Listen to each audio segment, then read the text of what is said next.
welcome to The Measured Pencil. I'm Stephen Murray. Wes is off today. I'm here because I wanted to share some thoughts about St. Patrick's Day. I know we've talked about other holidays here on the show, and it's been a bit of a stretch from pencilness, but I do have an Irish story that has some writing involved that I want to share with you today. On one of my trips to Ireland, I was in a gift shop and signing the receipt for something I had just purchased, and the cashier looked at me and said, "Hey, do you know any Irish words?" And here I'd like to take a quick moment to clarify that a lot of people think that the Irish language is called Gaelic. That is incorrect. The Irish language is Irish, just like you wouldn't refer to Italian as Romance or French as Romance. They're all Romance languages. Irish is one of many Gaelic languages. Anyhow, he asked me if I knew any words in Irish, and I said no. Very eager because I was hoping to learn one. He says, "Okay, I'm going to give you a word, and it's your job to go look it up." And I was very excited about this. I said, "Okay, bring it on." And the word was kitog. I said, "Great, thank you. This is awesome. You really contributed to my trip. I'm going to go look it up." And then he kept going. I think this was his first mistake. He kept going. He goes, "You are one." And then he left a very awkward pause. At this point, I'm just trying to get out of there. I'm like, "Okay, I'll go look it up." He said, "You either are one or you're not, and you are one." And again, it got awkward. So I said, "I hope it's not a bad thing." This upped the level of awkwardness. And he says, No. It's not a bad thing. You either are one or you're not, and you are one." Okay, great. Well, thank you. I'm going to go, and I promise I'll look that up. I think he had stepped in it because he then volunteered the definition. He said, "Kitog means that you are left-handed." And I am. And I was like, "Oh, that is so cool." And I thanked him, and I finally got out of the awkward situation.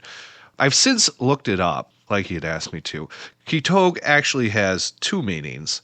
The first is left-handed, but if you delve a little deeper, it's left-handed in like the medieval sense, where it's underhanded and bad and shifty and aligned with the devil. Like think of your shoulder angels. You have your good angel on your right shoulder and your bad angel on the left shoulder.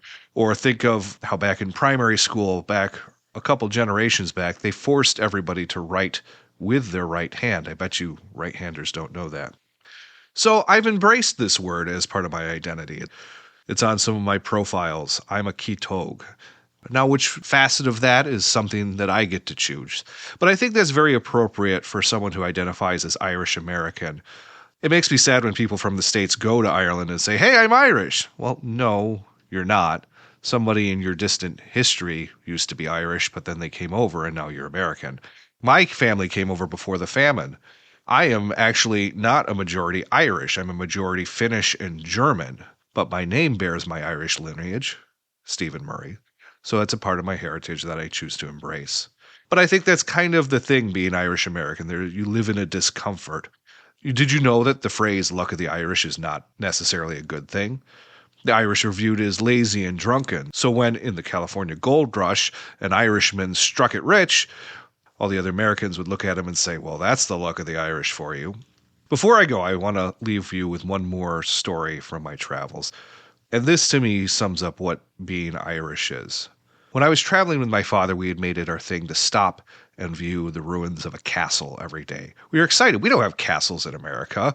They conjure up ideas of folk tales and of times gone by. But about halfway through our trip, I realized that all these castles in Ireland are a symbol of subjugation.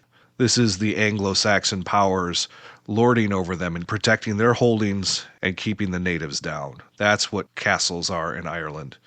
But we were at this castle, and we were talking to the young woman who was taking the tickets. And this was in 2015, about the same time that the Syrian civil war was going on. And a lot of refugees were making their way into Eastern European countries, and it was causing quite a consternation. And places like Austria and Hungary were trying to close their borders.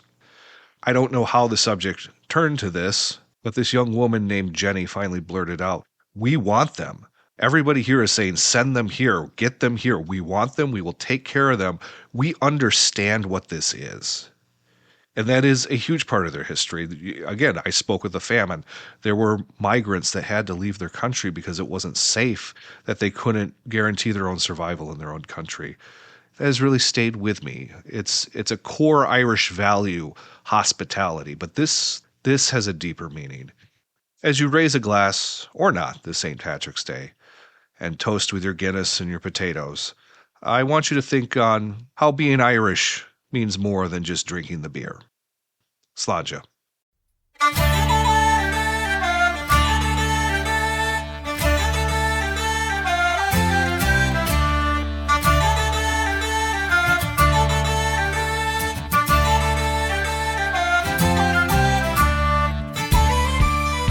This was The Measured Pencil with Wes Nelson and Stephen Murray. Theme song and additional music composed and performed by Josh Baumgartner. Additional production support by Two Desk Productions. If you want to see what the pencils look like, please follow us on Instagram at The Measured Pencil.